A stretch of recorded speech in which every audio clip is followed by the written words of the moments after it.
Get ready, my soul. I'm diving in. Get ready, my soul.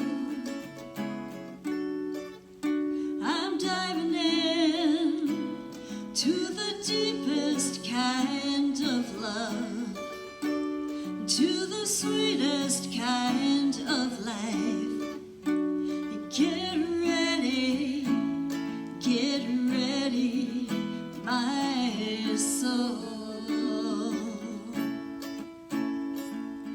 Everything I've ever done, everything I've ever seen, everything I've lost or won, everything I've ever dreamed has brought me here to the present moment, here to a new beginning here, and I'm seeing life so clearly now. Get ready, my soul. I'm diving in. Get ready, my soul. I'm diving in to the deepest kind of love, to the sweetest kind of life. Get ready, my soul.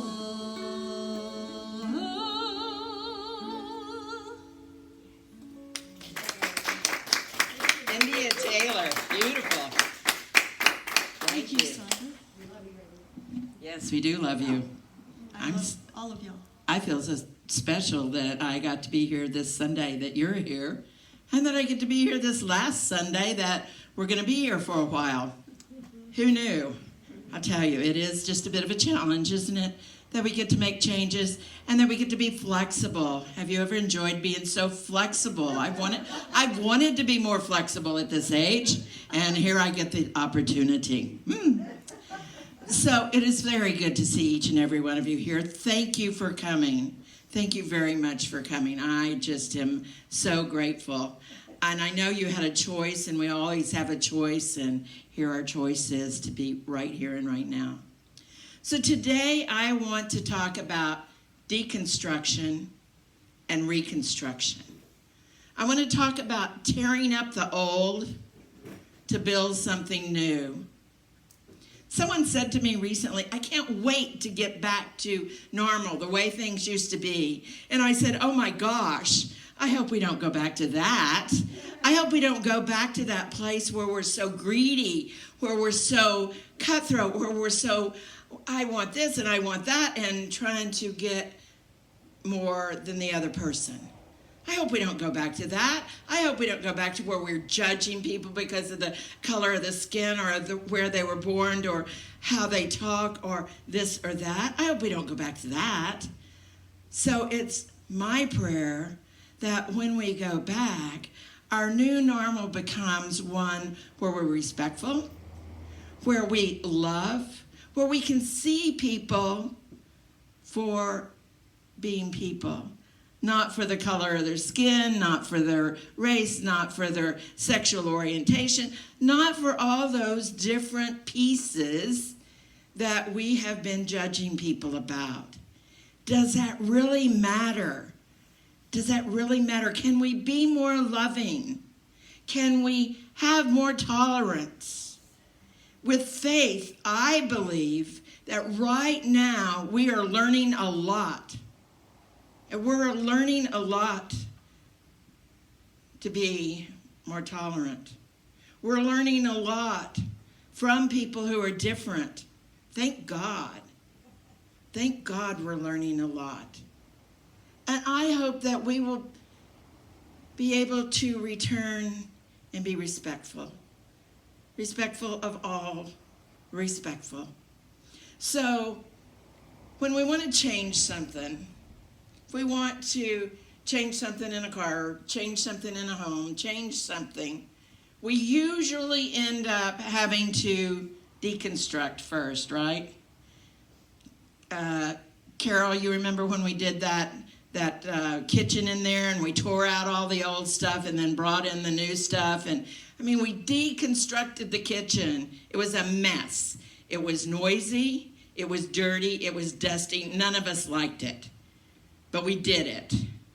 We did it so that we could have a kitchen that was functional. But it was so loud. It was so dirty. And we did it. We did it so we could move forward. So just recently, I had this wonderful tongue-in-cheek experience. It seems that my house is on some gummy clay stuff, so it started to shift. And my drawers started to open all by themselves, and things started to happen in my room. I thought I had a ghost, and then I realized that I just had a foundation that was moving around. And so I had my foundation stabilized. And I want you to know that it was a mess. They came in and they made so much noise, and they tore up stuff, and it was loud, it was dirty, it was dusty. I had to move out for a while. My cats had to move out for a while. Oh my gosh, all of that to have a stable, level foundation. But we needed to do it. We were in the midst of deconstruction so we could reconstruct. And right now, our country is in the middle of a redo. Our country is in the middle of a redo. It's loud, it's dusty. We don't like it. We're not sure what's happening, are we?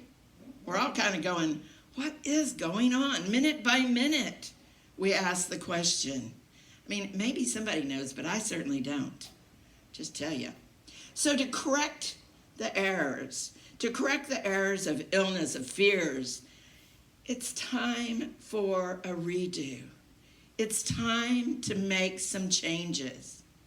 To do this right, there is a need to deconstruct. We have seen murders by color. We have pandemic denial. We disrespect and we disrespect. We disrespect people that are different from me, different from you, people who are just different. There's nothing wrong with them. They're different, so we disrespect them. We have this judgment thing going. So what makes people different? And we have arguments over to wear a mask or not to wear a mask. I don't know. I have a 98-year-old mother at my house. I'm going to wear a mask, I'm going to wear a mask. Does it hurt me? I don't like a mask. I don't think many people enjoy wearing a mask. I'm going to wear a mask. It's no big deal. It's worth it. It's worth it. We are at odds about so many things, and it's deafening. It's deafening. The noise in our head is deafening. The noise around us, it's deafening. It's happening around and in us. This is a true story. The names have been changed to protect the innocent, but it is a true story. There was a woman who I will call Norma, who had a son, Josh. And Josh was killed by a young man named Tyrone. Tyrone killed Josh as initiation into a gang. Now, he was caught. He went before the judge. And at his sentencing, the judge banged the gavel, turned to Norma and said, "Do you have anything you want to say to your son's murderer?" And she stood slowly, and she looked right into his eyes. And she said, "Tyrone, I am going to kill you." And she slowly sat down without another word.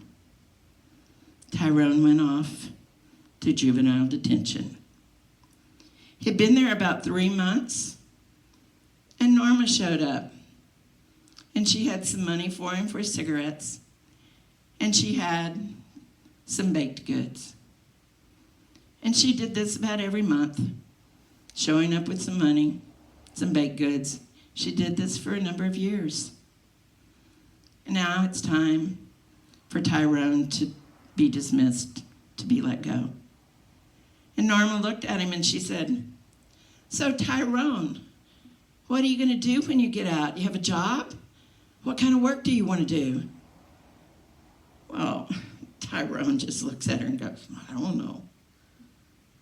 She said, "Well, I know a man who runs a factory and I might be able to help you get a job."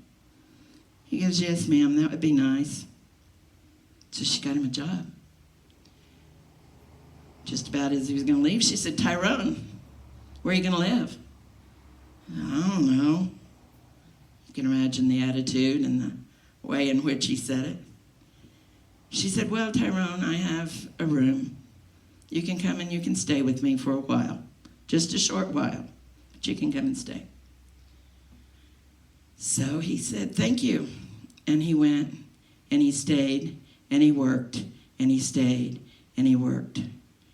This is the young man, Tyrone, who murdered Norma's son. And they continued to be there, to live there. So, people ask, why would a loving God allow a tragedy like this to happen? What could come from this? And oftentimes the conclusion is God either must be mean or God must not have any power. And in unity, we say that there is only one presence and one power, and that is God the good, omnipotent. Now, how do we reconcile that? How do we come to peace with that we are saying God is good all the time?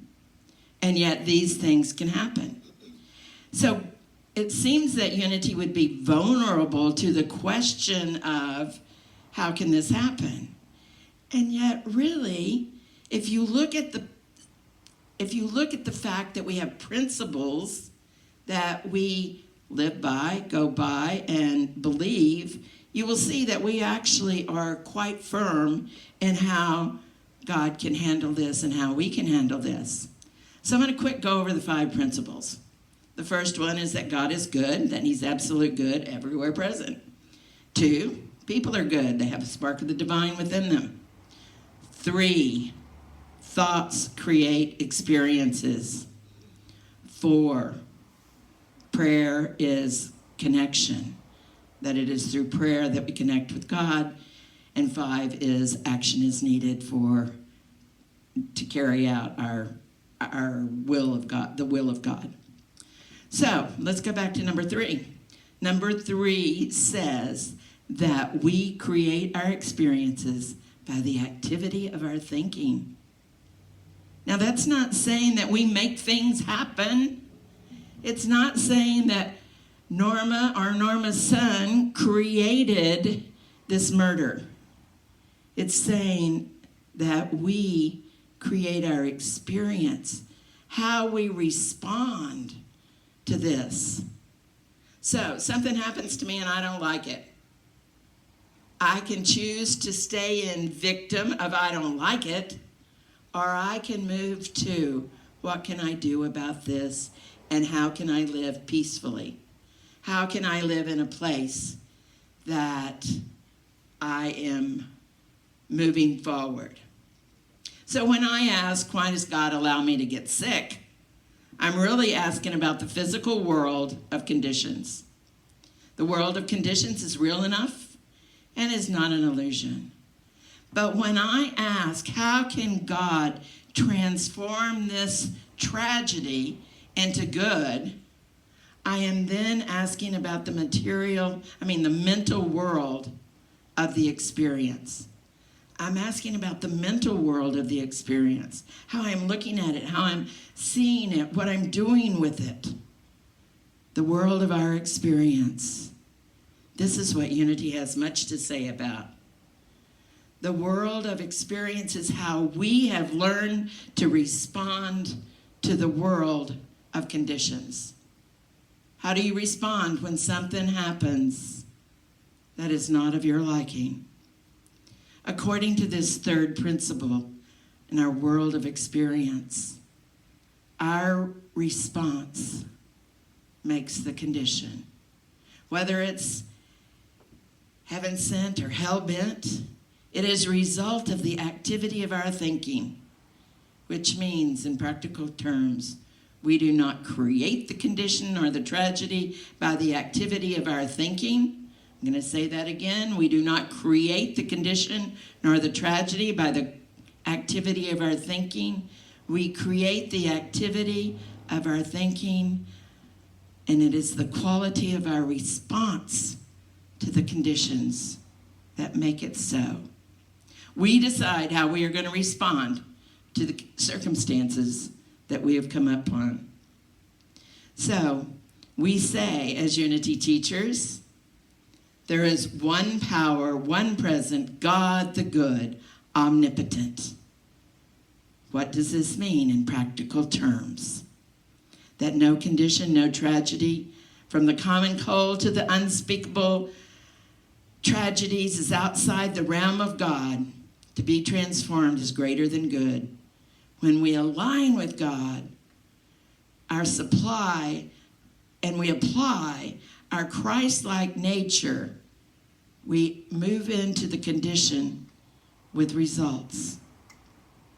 We do not cause the condition, we cannot prevent the tragedies, but we have the capacity to respond to imperfect conditions and tragedies with transformation. Divine ways, ways that transform them all into good. This is our claim. Again. And along those lines, this is a song by Karen Drucker, how when the world is changing, we can help somehow to create the change for a better world. And it's called Stand.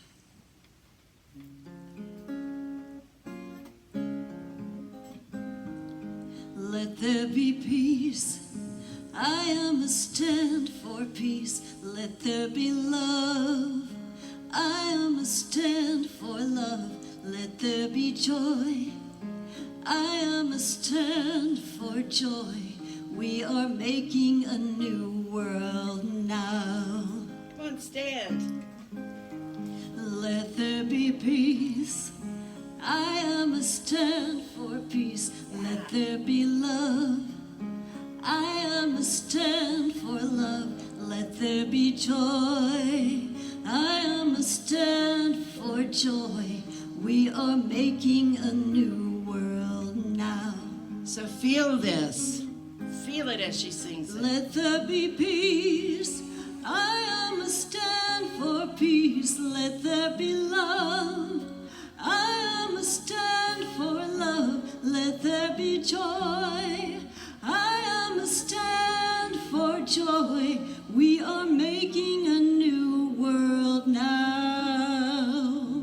We are making a new world now. Yeah. I hope you really feel that.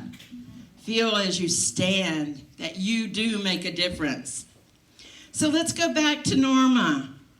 Here Norma is, and has this young man, Tyrone, in her home, has had him there for some time, and she slowly walks into the living area one night. She says, Tyrone, you remember what I said to you the first day I saw you in court? And he says, yes, ma'am, I do. Kind of hangs his head, feels a little embarrassed. She said, well, Tyrone, I have killed that young man, and my son is dead, and I have a spare room, and I would like to know if you would like to live with me in that spare room, and if you would allow me to adopt you. And he said, yes, ma'am.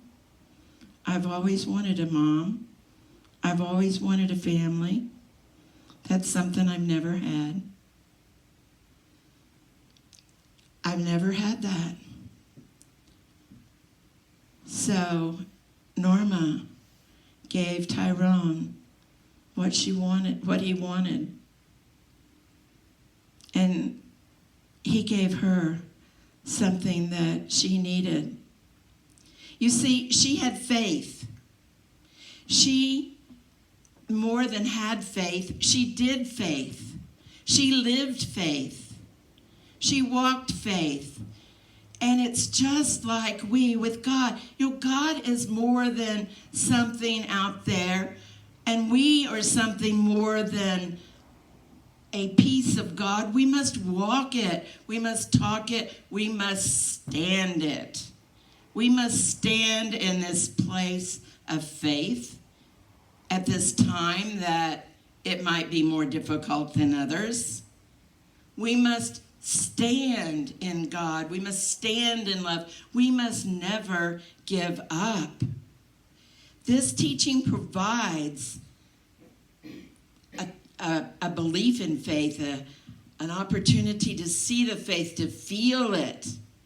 And regardless of the conditions of one's life, be it cancer or a refugee of war, a parent of a lost child, the poor, the lost, the downtrodden, all of those people that we look at and wonder about. It says to them that we are one with God. We are by nature compassionate, good, that we are empowered by our unity with God to transform all conditions to the perfect image and likeness that emulates God mind. We have the ability. We have more than the ability. We have the obligation. We have the responsibility. By the way, that last story in the last paragraph was from George Vaillant, who studied human development over 40 years and wrote a book called Spiritual Evolution, A Scientific Defense of Faith. So, it feels like our life, our society, our government has been torn apart. It feels like there's been a major deconstruction, and it's been loud. People are asking themselves, what next? Where do we go? What do we do? How are we going to make a change? See, it's time that we commit to learn, to enlarge our territory, as it says in 1 Chronicles 4:10, that we enlarge our territory. We learn more than we've known in the past, that we get books and read them. I was listening to a young man last night. He's a professor, and his name is X Kendi, Ibram X Kendi, Kendi. And he says it's not enough to admit that we are being racist. The idea is to challenge the racist ideas. And he clearly admits that we're all racist. He says, I'm racist. I'm racist about things. The thing is, when we say that we are willing to make a change about it, then there is room for growth, that we can expand our territory. He said, if somebody says I'm not racist, you know that indeed they are. He said, you know, indeed they are, because that's such a defensive statement. I know no one that doesn't have something. We did an exercise at Unity Village once about racism, and it was, or actually I guess it was about prejudice, and it went through all different things, and every one of us had things that we were prejudiced against. So we need to look at that. Oh, and by the way, he was the author of How to Be Anti-Racist. So, and you know, he talks about and explains how George Floyd is such an important piece in America right now. And I just think he's a hero. He came to deconstruct big time. He came to create a huge shift in our country. All of these acts of violence that we've seen, all of these horrific incidences that have happened in the last few months. They are about shifting us out of our comfort zone. So it's good if you're not feeling comfortable. Shifting out of our comfort zone so that we can be more. We may feel that there's a lot of noise and dust and that it's just too loud inside and out. We may feel that. But there's so much more. I share a story, a quick story, and I'll conclude with this. This is from Science of Mind, May 30th. And it's Michael May's version of a African savannah story.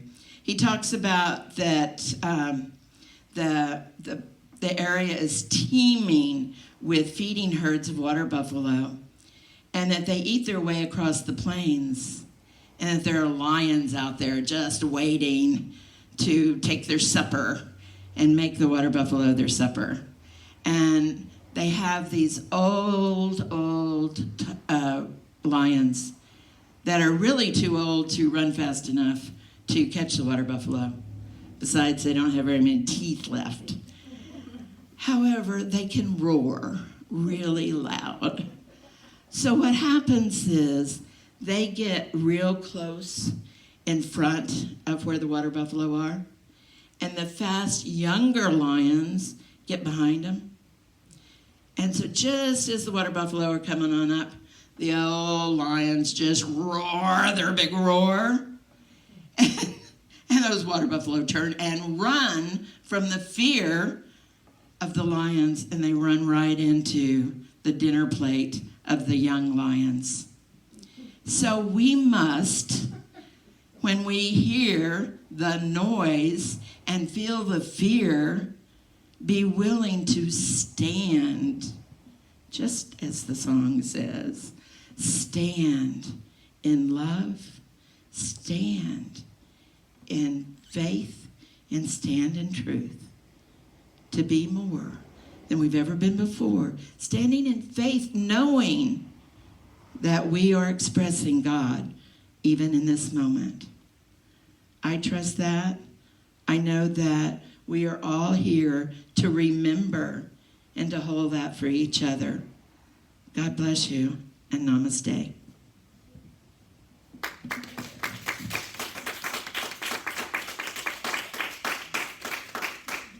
And back to India. All right. Here's another positive note we can end on today. Stayed on spirit. That's where we're going to stay. That's what we're going to do, is stay on spirit.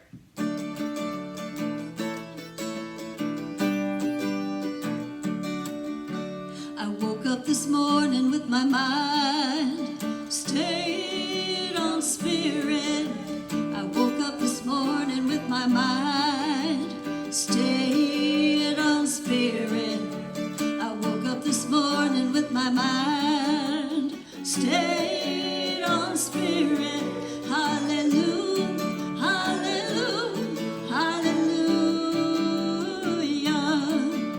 I'm walking and talking with my mind stayed on spirit. I'm walking and talking with my mind stayed on spirit. I'm walking and talking with my mind stayed on spirit. Hallelujah, hallelujah, hallelujah.